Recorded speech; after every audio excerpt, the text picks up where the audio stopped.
네, 반갑습니다. 오늘 지금부터 1시간 정도 진행이 될 것 같습니다. 네, 좋은 영화 막 뜨겁게 보셔서 질문하시고 싶으신 분들도 계실 텐데요. 제가 양보할 수는 없고요. 지금부터 제가 한 45분 정도에 걸쳐서 감독님과 두 분께 저도 여쭤보고 싶은 말씀들이 많아서 진행을 하도록 하겠습니다. 그리고 나서는 뒤에 10분에서 15분 정도 여러분께 마이크를 드릴 테니까 질문들 생각하셨다가 있다 질문 주시면 감사하겠습니다. 네, 오늘 뭐 첫 집이고 지금 영화제보다도 먼저 공개된 굉장히 귀한 자리인데요. 세 분 인사 말로 시작하도록 하겠습니다.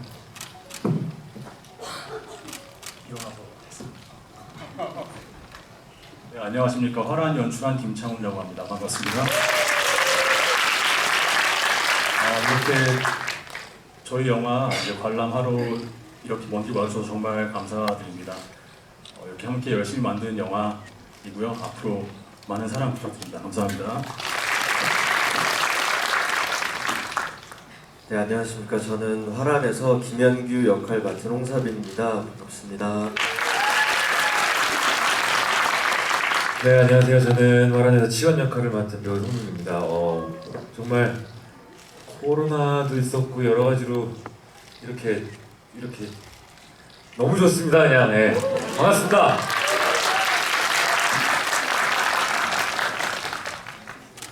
될 것 같습니다. 그래서 극장에서 오래오래 이 영화 중희 선배님하고 또 형서 배우하고 감독님하고 이야기 나눌 수 있는 자리가 또 많이 생겼으면 좋겠다는 생각이 듭니다. 열심히 하겠습니다. 많이 보러 와주십시오. 네, 또 이제 부산 영화제에서도 몇 번의 GV와 같이 뵙는 행사를 여러 번 할 예정인데 그때도 많이 찾아와 주셔서 같이 좋은 대화 오늘도 할 거지만 또 많이 했으면 좋겠습니다. 송중기 배우님께 질문을 네. 드리겠습니다. 영화를 처음 보셨을 때 굉장히 강렬한 어떤 그런 매혹을 느끼셨기 때문에 아마 영화에 참여하시지 않았을까? 네. 라고 생각이 드는데요. 네. 처음 그렇게 느끼시게 된 영화의 가장 어떤 강렬한 각본에 있었던 그게 어떤 거였는지요? 각본을 감독님께서 쓰셨기 때문에 감독님이 누군지 궁금했고요.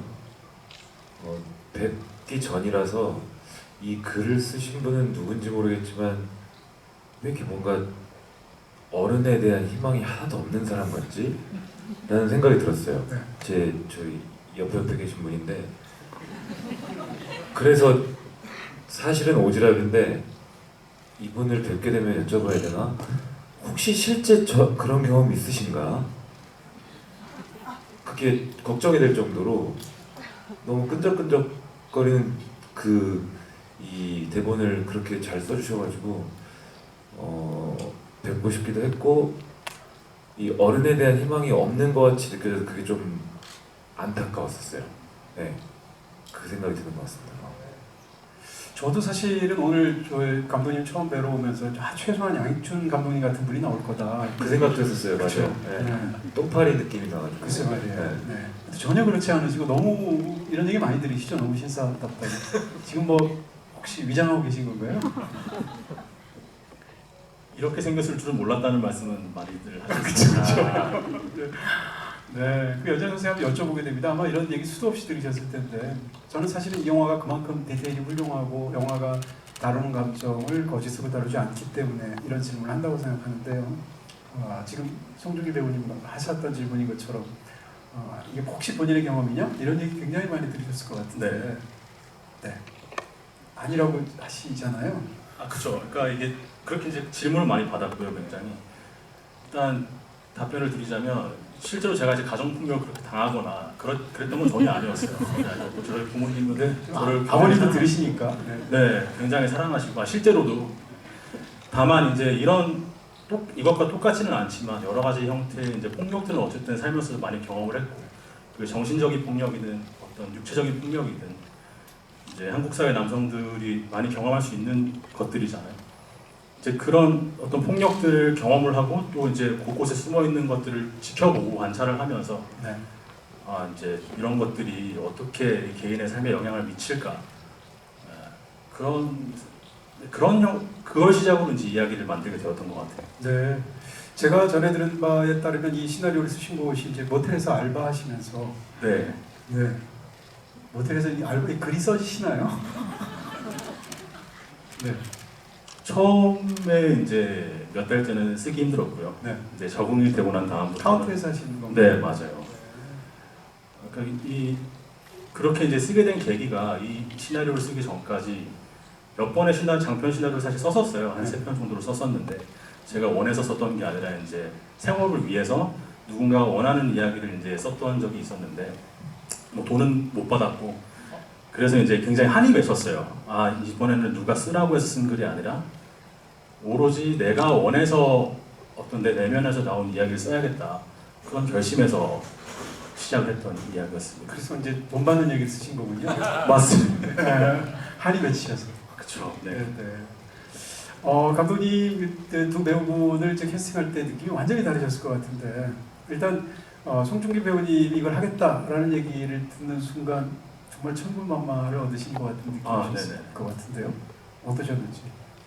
일단 사실 이게 너무 좋았고요. 일단 굉장히 좋았고 꿈에서도 막 나왔어요. 꿈에서 선배님이 나타나셔서 네. 같이 하자 이제 이런 말씀도 해주시고 또 반대로 그게 너무 좋은데 반대로 갑자기 선배님이 전화가 오셔서 네. 아 죄송하지만 사정 생겨서 못할 것 같다 아, 이런 말씀을 하는 꿈을 꿀 정도로 되게 너무 좋았고 네. 또 이게 잘 안 되면 어떡하나 불안하기도 했는데 그만큼 너무 좋았고요. 또 좋았던 이제 이유가 저는 개인적으로 선배님을 항상 영화나 작품에서 이제 볼 때마다 어떤 선배님의 지금 이제 보여주고 계신 모습들이랑 또 정반대에 있는 모습을 보여줄 수 있는 작품을 같이 너무 하고 싶다라는 이제 개인적인 욕망이 있어서 그게 이제 실현될 수 있어서 그게 가장 기뻤던 것 같아요. 네.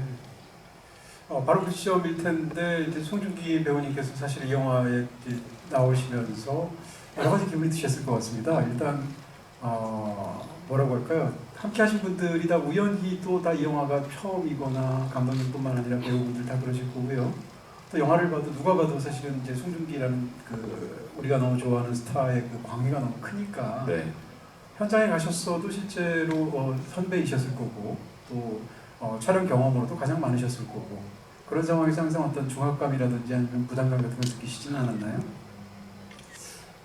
이번 작품 찍으면서 그런 부담감은 좀 많이 없었다고 자신 있게 말씀은 드릴 수 있을 것 같아요.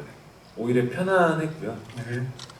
그게 제가 보기에는 취향 차이는 있겠지만 저는 개인적으로 이 작품을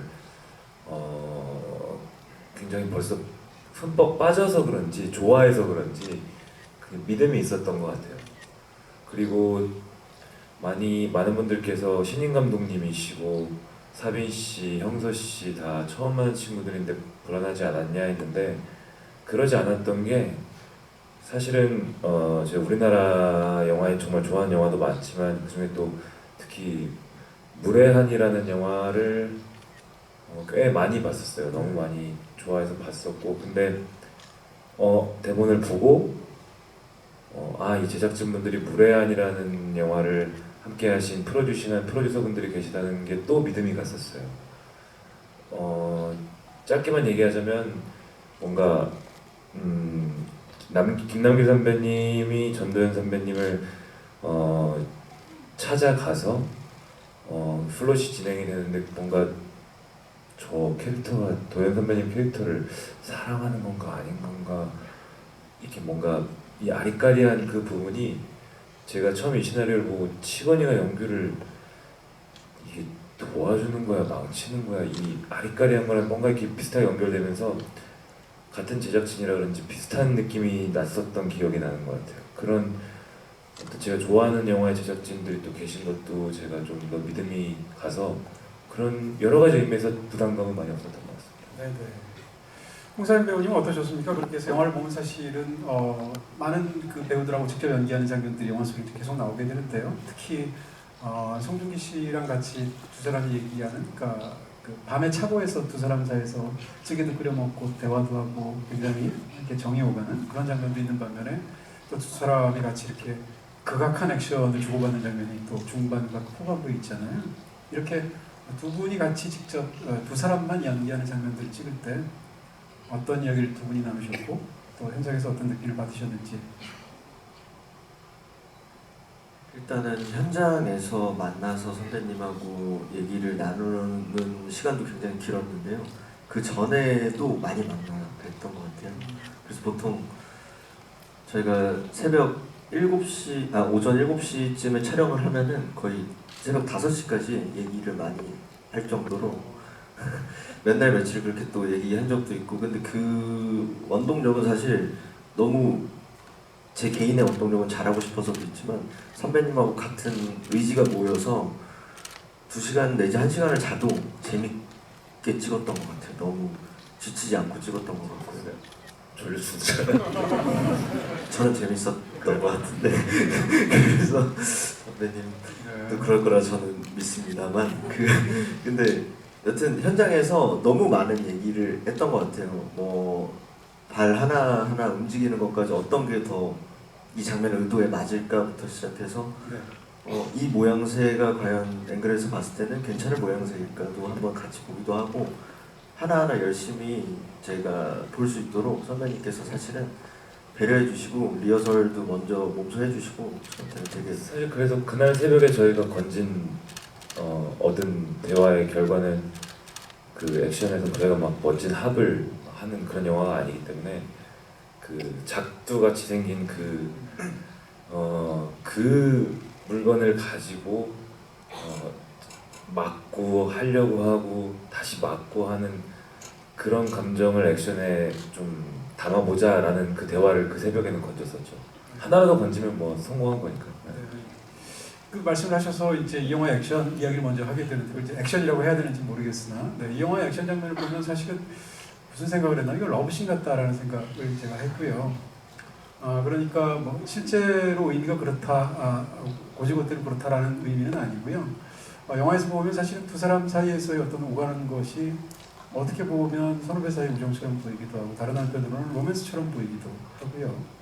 더군다나 이 영화의 액션에서 두 사람이 펼치는 서로가 스스로의 몸을 상하면서까지 대립하거나 혹은 이렇게 엇갈리는 부분을 보면 그 장면 자체가 굉장히 진한 멜로 장면 같다는 생각을 했었거든요.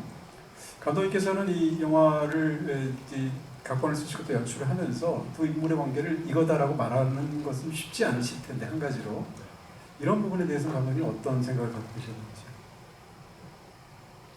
이제 배우님들과도 사실 지금 이런 부분에 대해서 말씀을 많이 이야기를 나눴었는데 저는 쓸 때부터 이제 이 관계는 사실 정의를 할 수 있는 관계는 아니다라고 생각을 했어요. 이건 우정일 수도 있고 그리고 뭐 사랑이라고 한다라고 하더라도 연인뿐만이 아니라 어떤 인간과 인간으로서 한 개인으로서 여러 가지 형태의 이제 사랑이 존재할 수 있다라고 이제 생각을 했고 이거를 쉽게 정리할 수 있지는 않다 이제 그렇게 생각을 했었고요. 액션 씬에 대해서 이제 말씀하신 부분도 이제 그렇게 느끼셨다면 이제 그런 부분인 것 같아요. 결국 아까 말씀하신 러브씬이나 그런 것들도 결국 어떤 두 사람이 가지고 있는 생각이나 감정, 정서 같은 거를 이제 몸과 몸이 부딪히고 섞이면서 이제 그런 것들을 교류하는 그런 행위라고 생각을 하는데 이 영화에서 이제 두 사람이 또 결국 몸과 몸이 부딪히면서 자기가 가지고 있는 가치관, 서로 다른 가치관이나 그런 것들이 대립을 하고 그런 것들을 이제 몸으로써 서로 부딪히면서 교류를 하는 부분이기 때문에 그런 식으로 뭐 해석이 될 수도 있지 않나 그렇게 해석을 하셨다면 네, 그렇게 느끼시지 않았나 그렇게 생각을 하고 있습니다.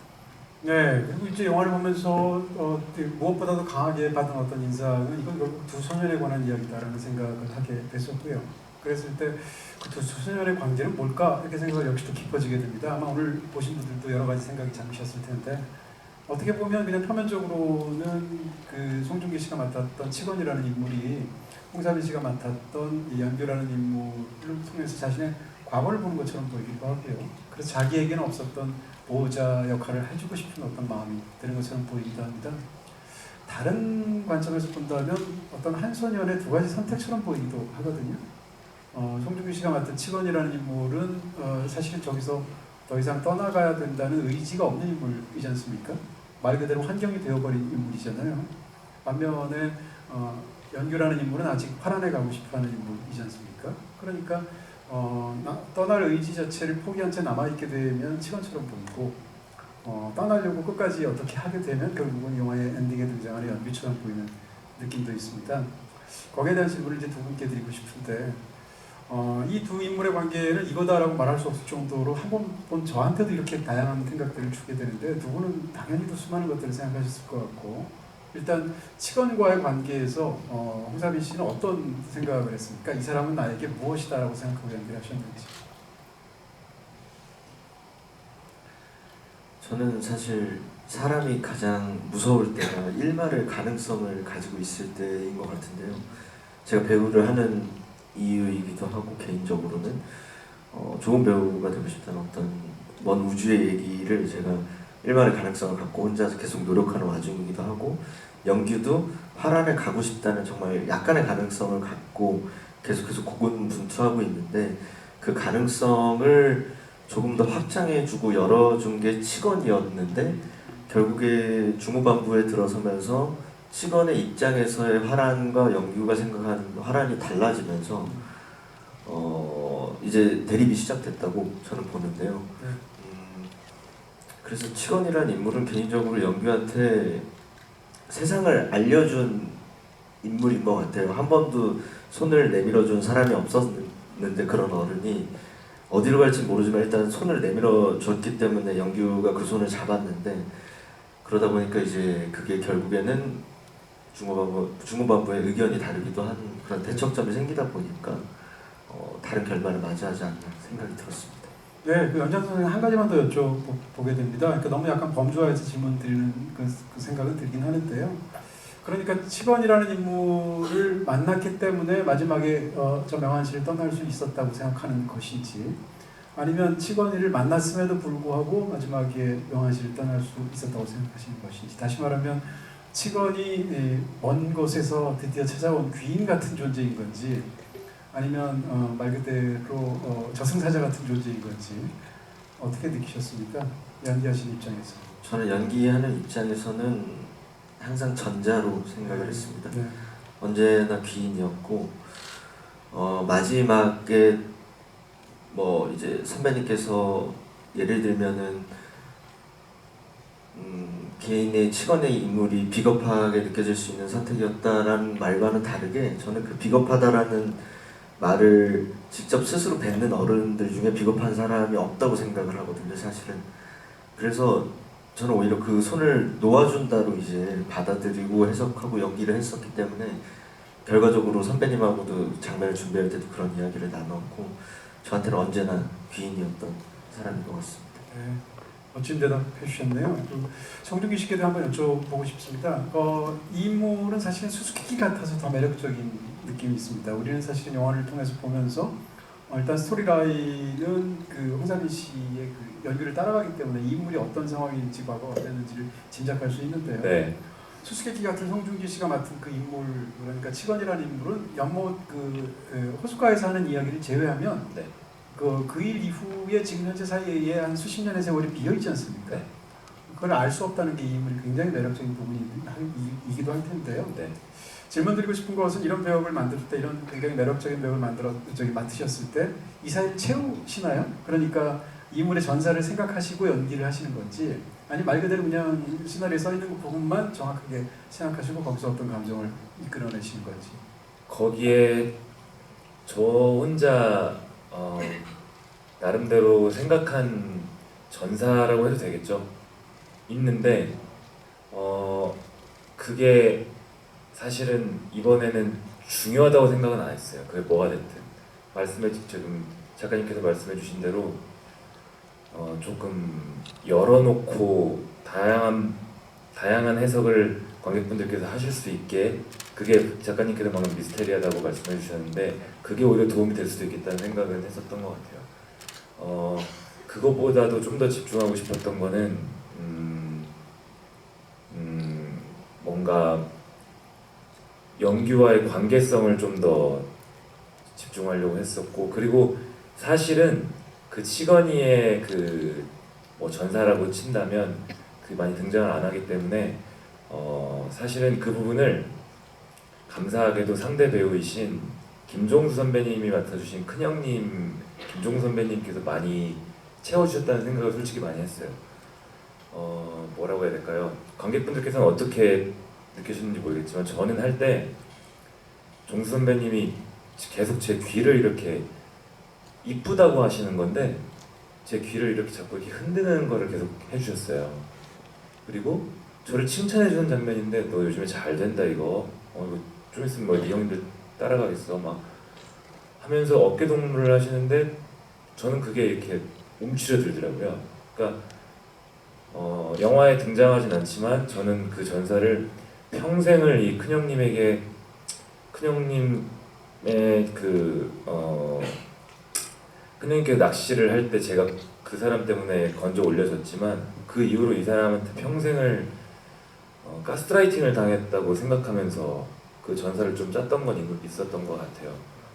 그러면서 그런 부분에 있어서 저의 그 미스테리한 면들을 큰형님이 많이 채워주시지 않았나라는 생각을 좀 했었잖아요. 네. 오래된 일들을 상상하게 되면 어떻게 보면 또 다른 의미에서 이 영화의 치건이 연규에게 어떤 일을 베풀면서 끌어들이는 것과 유사한 일들이 두 사람 사이에서 있지 않았을까라는 추측을 하게 되는데요.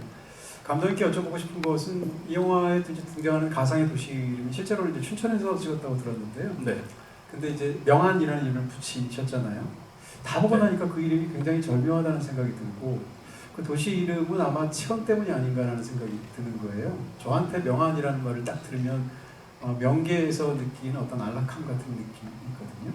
그러니까 치건이라는 인물은 저 길 벗어나기를 이제 포기를 한 인물인데 그게 영화 속에서 굉장히 처절하면서도 슬픈 어떤 이상한 안락감 같은 게 있습니다. 평화로움이라고 그럴까요? 그러니까 폐허에서 느끼는 어떤 그런 이상한 감정 같은 것들요. 그런 측면에서 명안이라는 도시가 명계에서 느끼는 어떤 안락함 같다라는 생각에서 이 도시의 이 네이밍 자체는 치건하고 굉장히 연결이 되면서 저는 사실 굉장히 절묘하게 느껴졌는데 이 도시를 만들어낸 감독님의 어떤 생각이라고 볼까? 영화에서 이 도시는 하나의 세계니까요. 일단 도시를 처음에 가상의 도시를 만들어야겠다고 생각했던 가장 근본적인 이유는 이 이야기가 어떤 하나의 지역이나 어떤 국가나 그런 거에서 국한된 이야기가 아니라 그걸 넘어선 이야기가 됐으면 좋겠다. 그러려면 오히려 실제로 존재하지 않는 가상의 도시로 표현을 하는 게 맞겠다라고 생각을 했었고요. 비슷한 그 평론가님께서 말씀해 주신 부분도 너무 좋은 말씀을 해주셨고 저도 이제 거기에 동의를 같이 하면서 또 이제 하나 더 말씀드리고 싶은 거는 저는 이제 명안시라는 이름을 한자어로 지었어요. 이제 어두울 명예, 구덩이 안, 네, 어두운 구덩이다. 이제 이러한 의미에서 지었던 게 있었고 어두울 명자가 명계 명자죠? 그런가요? 명자죠? 네네네. 그렇게 이제 생각을 했었고 말씀하신 대로 이제 치건이 치건이는 기본적으로 어쨌든 사실 연규와 영화적으로 동일한 인물이라고 저는 생각을 했어요. 연규와 동일한 인물이고 지금 연규가 겪고 있는 현재가 치건의 과거이기도 하다라고 생각을 했었는데 그런 의미에서 치건은 연규는 끝까지 노력을 해서 이제 벗어났지만 치건은 그러지 못한 인물이고 이제 안주해버렸다고 표현해도 되는지 모르겠지만 여기에 이제 주저앉아버린 거죠. 주저앉은 채 포기를 해버리고 그렇게 살아가고 있는 인물, 살아있는 시체 같은 인물이다. 네, 그렇게 생각을 했었습니다. 말 나온 김에 이제 감독님께 또 다른 이제 이 영화의 무거운 주제 중에 하나를 또 여쭤보고 싶은데 사실 이제 두 사람 관계가 굉장히 중요하기도 하지만 또 한 가지는 이 영화에서 부자 관계를 집중적으로 다루시고 있잖아요. 네. 영화에는 이제 부자 관계가 세 커플이 등장하지 않습니까? 이 지금 영화에서 중심이 된 이 두 소년의 부자 관계는 폭력적인 관계이고 그런 면에서 두 사람은 같은 경험을 공유했기 때문에 내가 왜 널 모르냐라고 말을 하게 되는 건데요. 근데 그들이 돈을 뜯어내야 될 주 대상인 상대방인 그 기사 아저씨는 이제 쉽게 얘기하면 이들하고 대변되는 아들에게 뭔가 제대로 해주려고 하는 그때 잘 안 되는 아버지이지 않습니까? 그 아버지한테 이제 돈을 뜯는 과정에서 불쌍하지도 않냐고 이제 물어보게 되는 건데요. 제가 여쭤보고 싶은 건 이 영화에서 이제 다양한 관계가 있고 그 남매 관계도 굉장히 중요하고 보스와의 관계도 중요하고 무엇보다도 소년과의 관계가 중요할 텐데 영화에서 사실 부자 관계가 굉장히 중요하게 다루어지고 있다는 겁니다. 여기에 대해서 이 관계를 이렇게 집중적으로 이 영화 속에서 다루신 감독님의 생각을 좀 여쭤보고 싶습니다.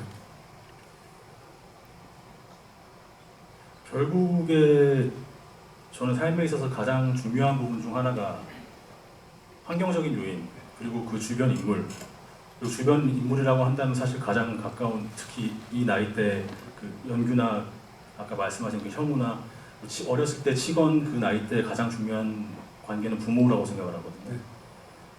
그 부모가 어떻게 행동을 하는지에 따라서 이 소년 소녀들의 어떤 앞으로의 삶이 완전히 달라질 수도 있다고 생각을 했고, 네. 그리고 이제 그런 것들이 뒤틀려 있을 경우에 이게 어떤 파급력을 지니고 이 가정이나 심지어 이 세계 전체에 어떤 영향을 미치는지 그런 부분들에 대해서 좀 그려보고 싶어서 그런 네. 관계를 설정하게 됐습니다. 이게 좀 나쁜 생각인데요. 영화를 보면서 제가 너무 몰입이 되다 보니까 영화에서 이제 연규의 아버지가 나오지 않습니까? 이 인물이 이제 폭력적인 인물이기도 하고 자기 연민에 빠져 있잖아요. 그러면서 제가 볼 때 이제 약해서 악한 인물인 건데요. 네. 그 인물이 이제 나쁜 생각인데 저 인물이 좀 응징당하는 걸 영화에서 보고 싶다는 생각을 했어요. 네. 저렇게까지 사실은 자기 연민에 빠져 있고 그러면서 사람들에게 해악을 끼치는 인물인데 영화의 마지막 장면까지 봐도 인물이 응징당하지는 않잖아요. 그렇게 인물을 묘사하신 것에 대한 그러니까 감독님의 생각을 여쭤보고 싶습니다. 일단 첫 번째 이제 말씀하신 부분에 대해서 맞아요. 저도 이제 굉장히 나약한 인간이다. 나의 어떤 결함이나 이런 것들을 내 가장 가까운 사람들에게 피력하고 그 화살을 거기에 던지는 사람이라고 생각을 했고, 그렇기 때문에 이제 이런 폭력적인 행동을 가장 약자에게 하는 사람이다라고 생각을 했었고요. 응징이라는 부분에 대해서는 저는 그런 생각을 했었어요. 이 사람에게 있어서 이 사람이 이제 하는 행동들이 막 화분을 돌보려고 하고 결국 이제 이 가족을 통제하고 싶어하는 사람이고 소유하고 싶어하는 사람인데 그게 마음대로 안 되기 때문에 그런 폭력적인 성향이 더 커진다라고 생각을 하기도 했어요.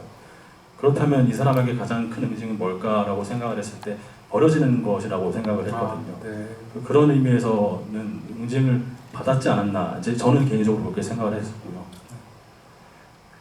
저희가 지금 사민 씨랑 저랑 이렇게 막 속삭이고 있었는데 네.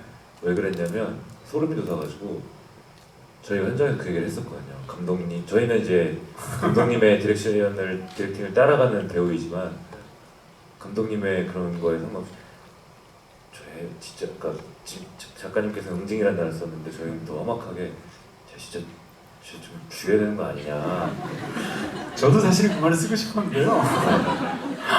그 작가님 말씀대로 이 아버지라는 그 관계가 여러 몇 커플이 나오는데 이 물론 알코올 중독자기도 하고 그러면서 방금 작가님 말씀하신 대로 뭐 자기 합리화도 하고 하는데 마지막에 그런 이 극단적인 상황까지 벌어졌는데도 하야나 하면서 자기 딸한테 이렇게 다가올 때 막 이 말을 조심해야겠네요. 화가 나는데 사리가 돋죠. 그것도 뒤틀렸지만 사랑의 일종인 거잖아요. 또 자기 딸은 또 살아 돌아왔다가 하는데 막 짜증이 유발이 돼가지고 저희 사빈 씨랑도 그런 얘기 했었어요 현장에서. 그 너무 부드럽게 온화하게 응징이라는 단어로 해주셨는데 방금 그 말씀하셔서 저희가 좀 소름 돋았어요. 네. 똑같은. 그런 인물이죠. 네. 죄송합니다. 제 말을 끊었었네요. 아니지 이 수많은 관객들의 마음을 대변해 주셨습니다. 네, 이제 저도 사실 그런 생각을 했었고 심지어 이제 연규가 이 아버지를 죽이는 결말로 생각을 했었어요. 네. 생각을 했었지만 이제 바꾸게 된 이유는 이제 그렇게 했을 때 연규에게 남는 게 뭘까 이제 였던 것 같고 연규를 위한 선택이었다고 저는 생각을 했어요. 이게 이 아버지를 죽이지 않는 결국 어쨌든 연규가 이제 특히 치건이나 하얀 이제 그런 인물들을 통해서 그 겪어나간 것들이 있고 그걸 통해서 이 친구도 이제 성장을 했을 것이고 그것이 원인이 되어서 이 마지막에 그런 이제 선택을 죽이지 않는다는 선택을 했다 이제 그런 생각을 했습니다. 이제 좀 약간 좀 뭐라 그럴까요? 좀 영화를 보면서 재밌게 생각하는 저런 디테일과 저런 설정은 어떻게 나왔을까 이걸 좀 여쭤보고 싶습니다. 두 사람이 이제 결정적으로 가까워지게 된 그 차고 사실 그 공간도 너무 잘 만들었다는 생각이 들고 그 인물이 정말 그런 공간에 살 것 같잖아요. 그리고 나서 차고 다니는 칼로 매운탕을 끓여주는데 매운탕은 사실은 어렸을 때 자기 아버지랑 관련되어 있는 결정적인 아픔하고 관련되어 있는 음식이기도 하고 그래서 그걸 끓인 상태에서 이제 생선을 먹는 장면인데요.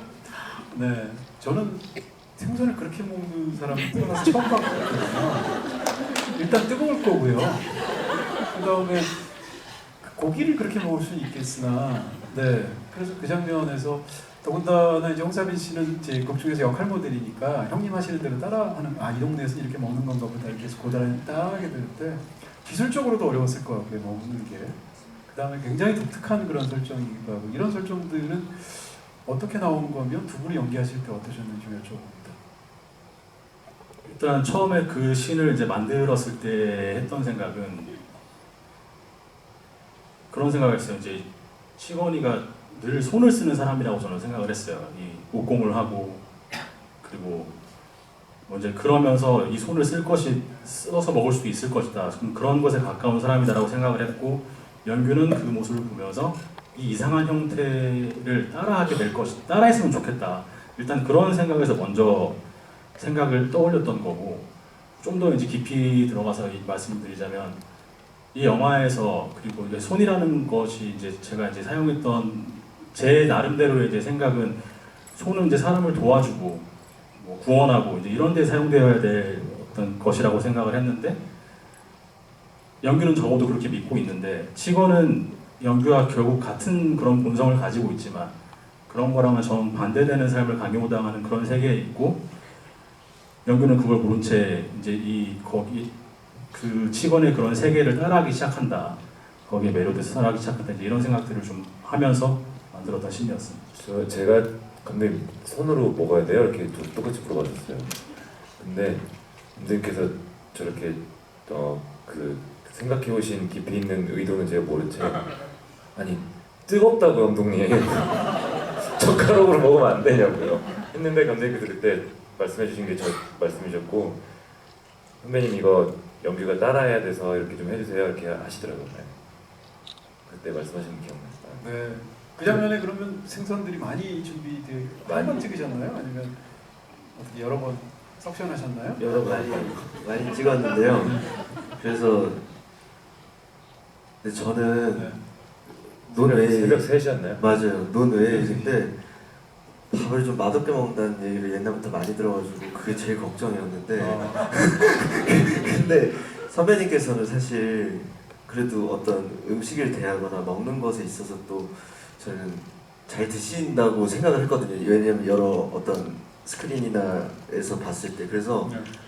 어떡하지 맛있게 먹어야 될 텐데, 분명 맛없게 먹을 필요는 없는 장면이잖아요. 사실 두 사람이 어떤 실제로 맛있었겠죠? 알 수 없는 허기짐에 더 맛있게 먹어야 장면이 근데 선배님이 알겠습니다 하고는 너무 맛있게 드시는 거예요, 갑자기. 네. 그래서 대본에 정말 없는 지문인데 그냥 뜯어 드시는 거 마냥 이렇게 손에 막 쥐고 새벽 3시, 4시, 5시까지 저희가 뼈를 막 발내면서 그 매운탕을 먹었는데, 다음날 저희가 다 비린내가 온몸에 다 배어서 조금 그날은 좀 서로 떨어져 있었던 기억이 납니다.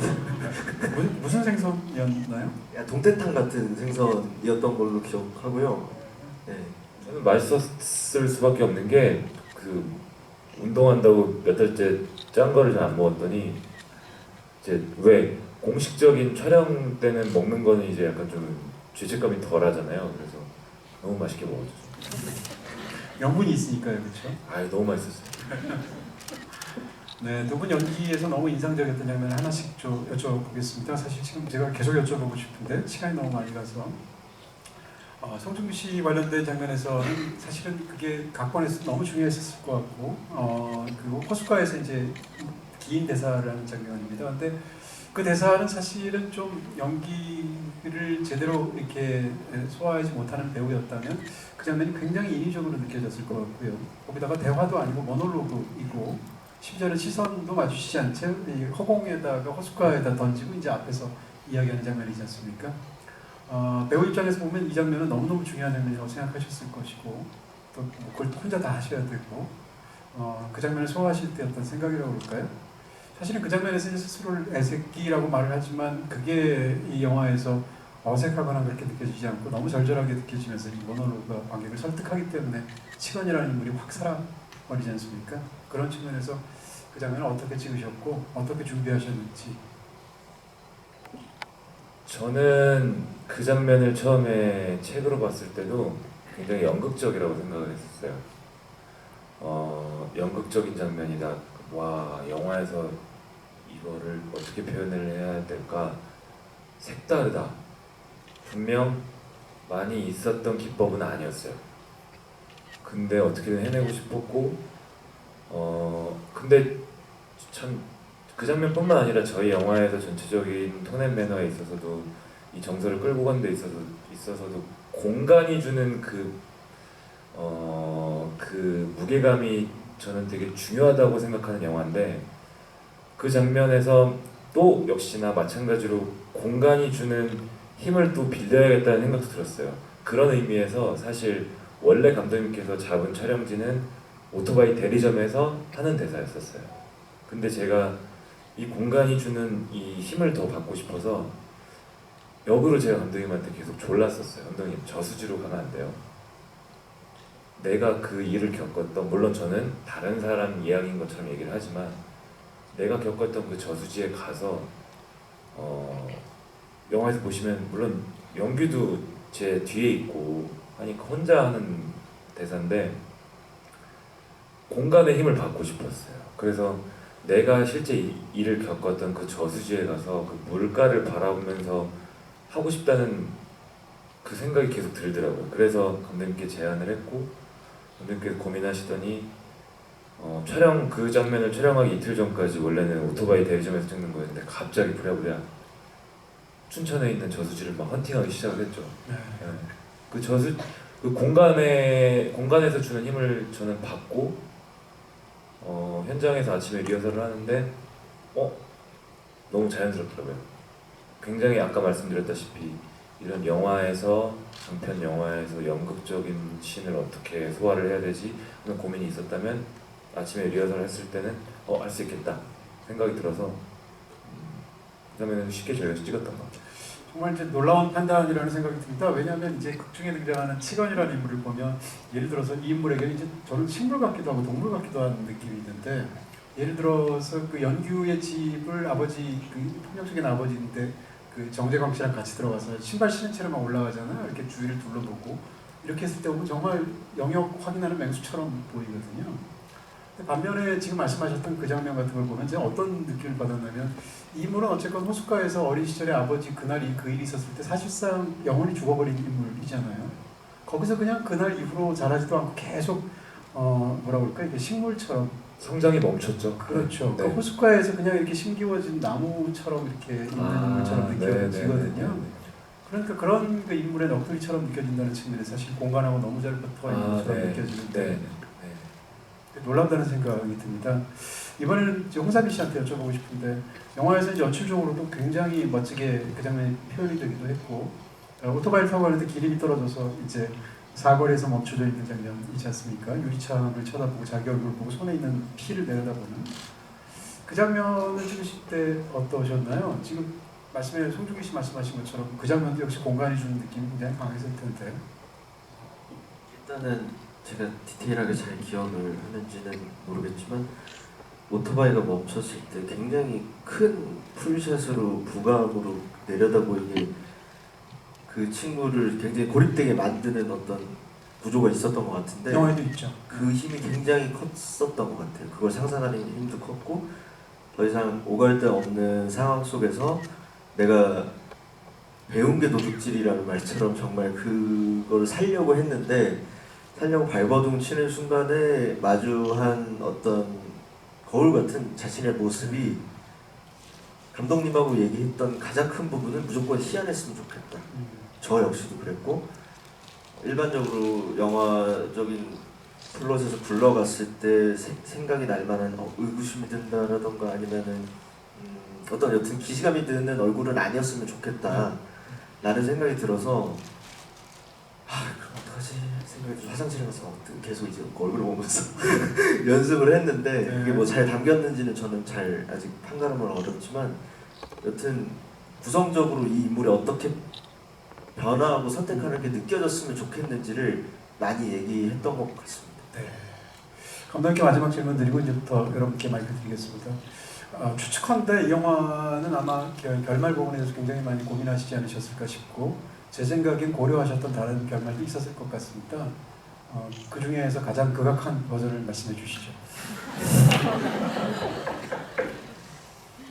어차피 안 나왔으니까. 가장 극악한 버전, 연규 빼고 다 죽는 버전이었어요. 네. 연규 동생은 왜? 하얀이는 연규를 구하려는 싸움 안에서 죽어버리고, 그 전에 먼저 죽고 집으로 돌아왔더니 엄마가 죽어 있고, 그 모습을 목격한 연규가 이 아빠는 하얀이를 여전히 찾으면서 돌아오고 그 아버지까지 죽여버리는, 그리고 혼자 남은 상태에서 어머니에게 이제 어떤 말을 하는 그런 형태의. 그렇게 안 해주셔서 너무 감사합니다. 네. 카드키나 영화가 너무 네네. 감정이 우리가 깊이 몰입돼서 힘든데. 네. 네. 자, 그럼 지금부터 여러분들의 질문을 받도록 하겠습니다. 그냥 마이크가 준비된 것 같고요. 네, 저기 계신 분부터 할까요? 네. 질문은 한 가지씩만 간단히 해주시면 감사하겠습니다. 저는 김창훈 감독님께 질문 있는데요. 범죄 조직을 다루고 있는 영화인데 조직원들이 이제 문신을 한 장면은 거의 못 본 것 같아요. 흉터에 초점을 둔 것 같은데 특별한 이유가 있으신지 궁금합니다. 네, 질문해 주셔서 너무 감사합니다. 그 부분에 대해서도 저도 사실 고민을 굉장히 많이 했었어요. 문신을 넣을 것인가.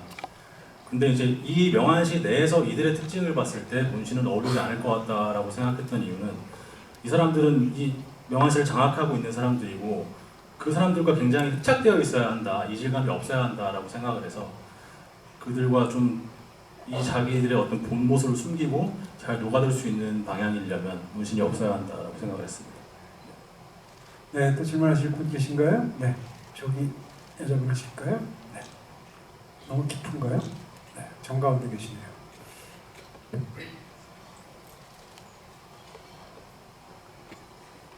제가 너무 두서가 없을 것 같아서 조금 써놨는데 짧게 하겠습니다.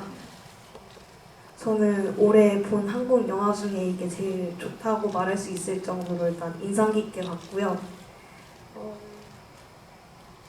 초반에 치건과 대화하면서 영규가 뭐 비슷비슷하게 사는 곳으로 가고 싶다라는 이야기를 많이 했는데 그게 저는 인상적이었거든요. 그게 연규의 꿈이라고도 생각을 했고, 근데 결과적으로 보면은 연규가 비슷비슷하게 사는 사람들이 있는 곳으로 가게 되는 거잖아요. 물론 그게 연규가 원하는 방향은 아니었지만, 근데 이게 자꾸 마음에 걸리더라고요. 꼭 연규가 이런 방식으로만 비슷비슷한 사람들이 있는 곳으로 갈 수밖에 없었는지, 혹시 행복하게 모두가 비슷비슷하게 행복하게 살아갈 수 있는 곳은 없었을까, 이런 생각이 조금 들었는데, 물론 이거를 의도했냐고 물어보는 건 조금 해석의 여지를 남기지 않는 것 같아서 좀 그렇고, 이제 감독님과 배우분들이 생각하시기에 그런 방법은 없었을까, 이런 점을 좀 묻고 싶습니다. 그러니까 비슷비슷한 곳으로 지칭되는 화란으로 도피하면서 끝나는 것이 아니라 그것을 생각하면서 떠나는 것이 아니라 또 다른 어떤 방식으로 살아가는 방법은 없었을까, 이런 네. 질문인가요? 네, 맞습니다. 네. 일단 저 연규가 생각하는 네덜란드 같은 경우에는 우리가 알고 있는 그 네덜란드랑은 좀 다른 개념이라고 저는 생각을 했어요. 그냥 연규가 상상하는 꿈에 그리는 어떤 그런 어떤 이상, 그런 곳이라고 생각을 했고, 그것이 이제 현실에 존재할지 안 할지는 모르겠지만 연규는 이제 그런 곳으로 찾아서 가려고 하는 거고, 말씀하신 부분에 대해서는 이제 이 세계에서는 그러한 비슷비슷하게 살아가면 너무 좋겠지만 그런 것들이 안 되기 때문에, 그리고 실제로 우리가 눈을 뜨고 찾아봐도 정말 그런 곳이 있을까 싶은 생각이 들었어요. 그래서 지금과 같은 형태로 연규가 그곳으로 가려면 싸워야 했다라고 생각했습니다. 네. 또 질문하실 분 계실까요? 네. 이번엔 좀 계신 분 할까요? 그 바로 뒤에. 네. 동선이 너무 복잡해서. 맞습니다.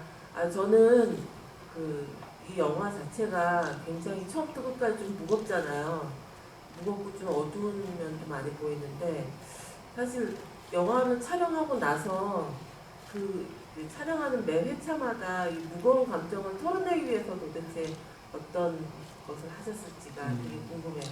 배우님들도 그렇고 감독님도 그렇고 이 어두운 감정들을 분명히 일상생활에서 풀어냈어야 됐을 텐데 어떻게 풀어내셨는지 되게 궁금해요. 어떻게 부르셨어요, 남규 씨? 근데 어둡고 뭔가 그런 암울한 분위기 속에서 인물이 그런 연기를 한다는 게 굉장히 어찌 보면 나중에 배우 개인에게도 영향이 가는 문제가 생길 수도 있지만 정말 저는 운이 좋았던 거는 그런 지장이 많이 안 갔던 것 같은데 그 이유가 건강하게 찍었습니다. 되게 건강하게 찍었고 무슨 말씀? 설명을 이제 생선을 많이 먹고 실제로도 춘천 근처에 그 맛있는 생선집이 많았는데 그러니까 저한테는 그래도 된다는 믿음의 울타리가 있는 현장이었기 때문에 이 장면을 찍을 때는 충분히 어두워져도 되고 끝나면은 어차피 감독님이나 중기 선배님이나 뭐 여러 스태프 배우분들이 소소하게 담화를 나누면서 웃을 수 있는 곳이 있다라는 믿음이 있었던 현장이었어서 저한테는 개인적으로 그런 온오프 자체가 굉장히 저한테는 잘 되는 현장인 게 기본 베이스였기 때문에 이번 영화는 되게 무리가 없었던 것 같습니다. 저도 똑같아요. 온오프가 정말 이렇게 긍정적인 방향으로 건강한 방향으로 이렇게 왔다 갔다 할 수 있는 현장이었어서 물론 이 설정들과 영화의 플롯들은 굉장히 어둡고 무겁고 한데 그 온오프가 저희는 확실했었어요. 그래서 그렇게 큰 걱정은 없었습니다. 촬영 현장은 굉장히 이렇게 그 우호적이고 떠들썩하고 농담도 하고 이런 분위기. 많이 깔깔댔었고요. 네. 왜 배신감이 들죠? 그리고 굉장히 밝았던 이유가 정우성 선배님이 현장에 자주 오셨었어요. 네. 밝았어요. 생각만 해도 밝잖아요. 그래서 저희 사빈 씨 오토바이 타는 장면 저희가 막 비트라고 막 굉장히 부끄럽고 자랑스러웠는데 또 형사 씨가 있던 게 저희한테 너무 큰 힘이 항상 됐습니다. 맞아요. 그렇군요. 네. 또 질문하실 분 계신가요? 이번엔 여기 계신 분, 여기 계신 분. 네. 시공과 연구가 중후반부에 손톱을 뺀지 뽑는 장면이잖아요. 이 장면이 아까 감독님께서 말하신 손의 의미를 가지고 있다가 없애면서 전개를 나가시는 것에 어떤 의미를 가지실지 궁금해요. 죄송하지만 뒷부분 마지막 부분이 잘 안 들려서 감독님께서 아까 손의 의미에 대해서 작품을 어떻게 나타내실지 알려주셨는데 이 의미를 없애면서 나타내는 건지 그렇게 하셨나요?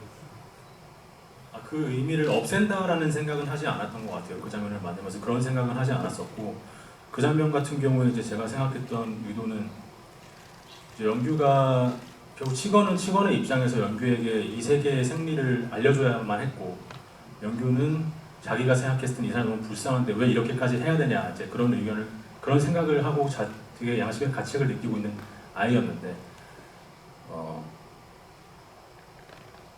치건은 이제 그랬던 것 같아요. 그 순간에 연규의 연민도 느꼈을 것이고 일종의 내 동생이 되는 책임감도 느꼈을 거고 그리고 동시에 연규가 이제 그런 대사를 하잖아요. 형은 그 사람 불쌍하지도 않아요? 라는 말을 하는데 저는 치원도 똑같이 그렇게 생각했을 거라고 생각하거든요. 분명히 연규와 마찬가지로 불쌍하고 그런 생각을 하고 있지만 그럼에도 불구하고 우리가 살고 있는 이 세계에서는 그런 것이 용납될 수가 없어 라는 것을 분명히 이제 보여줘야 했기 때문에 그러한 선택을 했다 이제 그렇게 생각을 했습니다. 네. 질문하시겠어요? 맨 앞에 계신 분? 네. 안녕하세요. 저 같은 미성년자로서 되게 감정이입하면서 잘 봤거든요. 같은 미성년자. 네.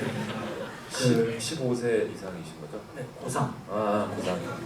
근데 감독님께 질문을 드리면은 영규라는 캐릭터는 잔혹한 세상을 겪어가며 착하고 순수의 때그 가치관들이 파괴되어가는 모습을 보여주는데 마지막 영규가 하연이와 명한 씨를 떠나는 장면에서 큰형님이 살아있는 시점에서 끝내 화랑을 찾았는지가 궁금합니다. 고3 맞아요? 우선 영화 너무 잘 봐주셔서 정말 감사합니다. 네. 연규가 결국 이제 여쭤보시는 거는 화란을 찾았는가 이제이신 거잖아요. 저는 이제 그 질문에 대해서는 사실 이제 관객분들께서 어떻게 느끼시는지에 따라서 이제 이건 정답이 나뉠 거라고 생각해요. 근데 다만 제가 이제 그 장면에서 했던 의도는 연규에겐 어쨌든 지금 그 하얀이라는 이제 든든한 보호자, 그런 동반자가 함께 있고 지금과는 또 다른 양상일 텐데 그렇다면 이들이 위태로울지언정 그래도 이보다는 조금 낫지 않을까? 그나마 더 나은 삶을 살지 않을까? 어떤 이제 그런 방향으로 조금 더 기울어서 마지막에 생각을 했던 것 같아요. 네, 또 질문하실 분 계신가요? 네, 이번엔 저쪽으로 올라가겠습니다. 네, 그 앞뒤 분 두 분 하시겠습니까? 네, 그 통로에 계신 분 손 들어 주시겠어요? 네. 우선 이번 부산국제영화제에서 다시 만나 뵙게 되는 거 기대하고 있고요. 앞서 동진 평론가님이랑 창원 감독님께서 응징 파트에 대해서 얘기하시면서 창원 감독님이 응징 파트는 연기와 행복한 결말로 가길 바라면서 쓰셨다잖아요. 그래서 제가 질문드리고 싶은 건 김창원 감독님과 홍사빈 배우님에게 질문드리고 싶은데 우선 마지막 이 응징 파트에서 김창원 감독님이 디렉팅이나 아니면 홍사빈 배우님이 감정성을 잡은 게 용기일까 관용일까 아니면 가정폭력에 대해 남아있는 아직 두려움일까 아니면 혹은 미지의 감정이 있을까 그런 거에 대해서 좀 질문을 드리고 싶습니다.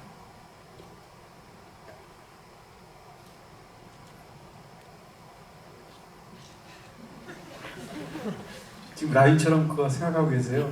네. 고3이신가요 혹시? 너무 또 깊은 질문을 해주셔가지고 네, 그러신 것 같아요. 그 집안에서 이야기를 하신 거죠? 마지막에 응징 파트라고 하신 거죠? 네 맞습니다. 네.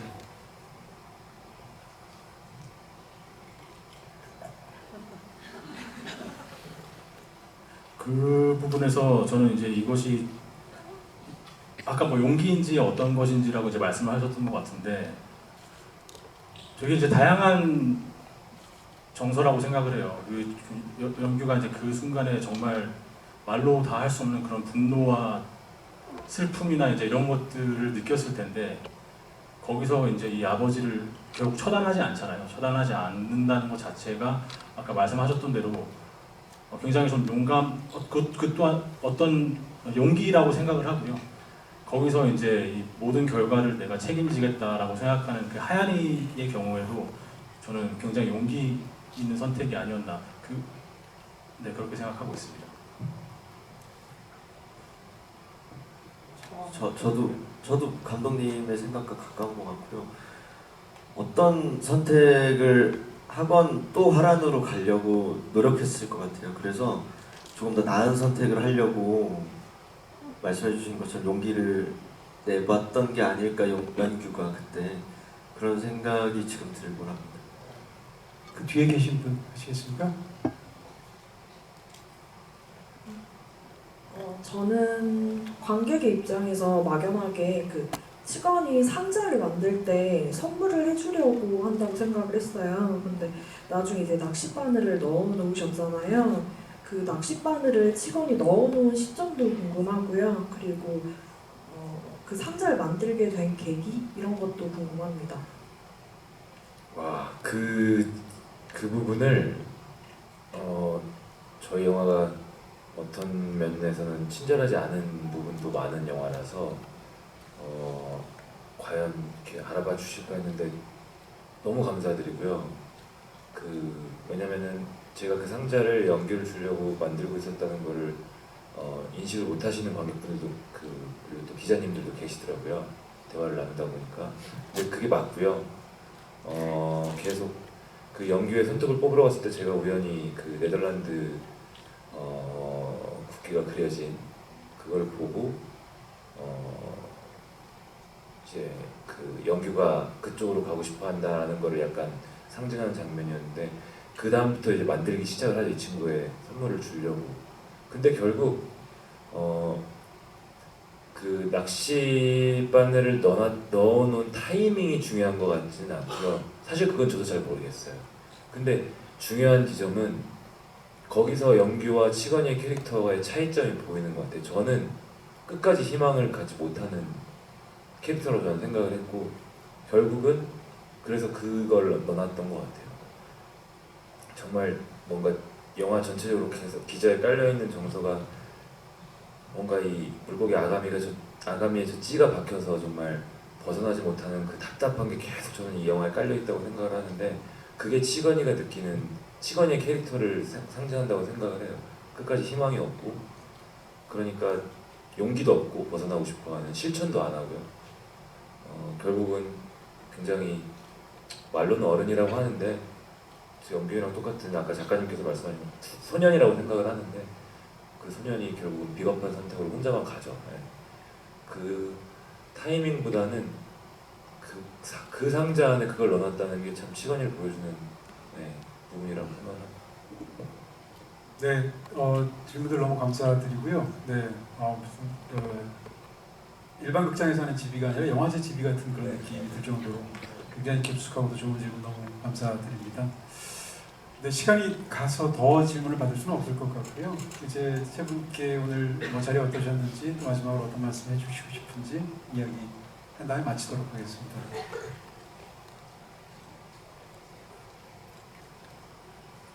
살면서 이제 처음 해본 GV였는데요. 너무 떨리면서도 또 이렇게 여러 가지 방향에서 관객분들께서 생각을 해주신다는 것도 너무 정말 감사하기도 했고 정말 또 즐겁기도 한 그런 시간을 보냈던 것 같습니다.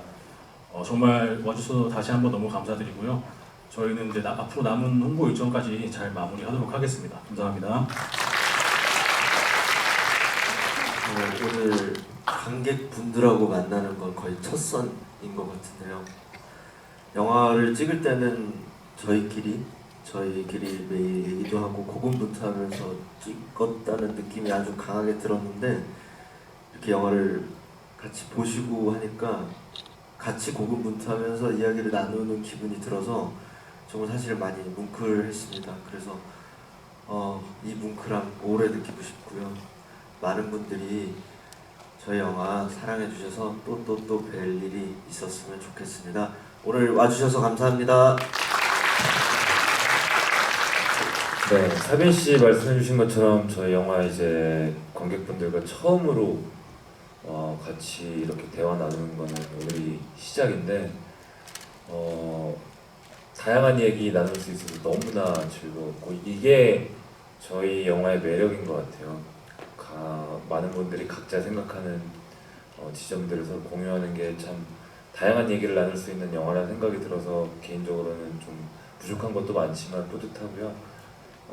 이 분위기 몰아서 부산국제영화제에서도 GV가 몇 번 있고요. 또 매진이에요, 매진. 네? 매진이라고요. 매진이에요? 아하. 기쁨을 감출 수가 없네요. 많은 자리가 있을 것 같아요. 그때 좀 더 긴 시간 대화를 나눌 수 있는 시간이 됐으면 좋겠고 아까 어떤 분께서 말씀해 주셨는데 부산에서 꼭 또 뵀으면 좋겠고요. 오늘 이렇게 늦은 시간까지 함께 자리해 주셔서 정말 마음 깊숙이 진심으로 너무나 감사드립니다. 고맙습니다. 마치도록 하겠습니다. 감사합니다.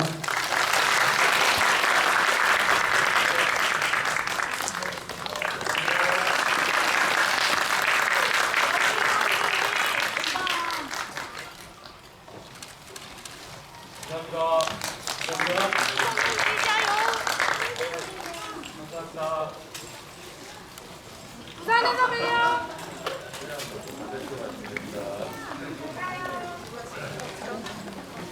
오른쪽으로 와주시면 됩니다.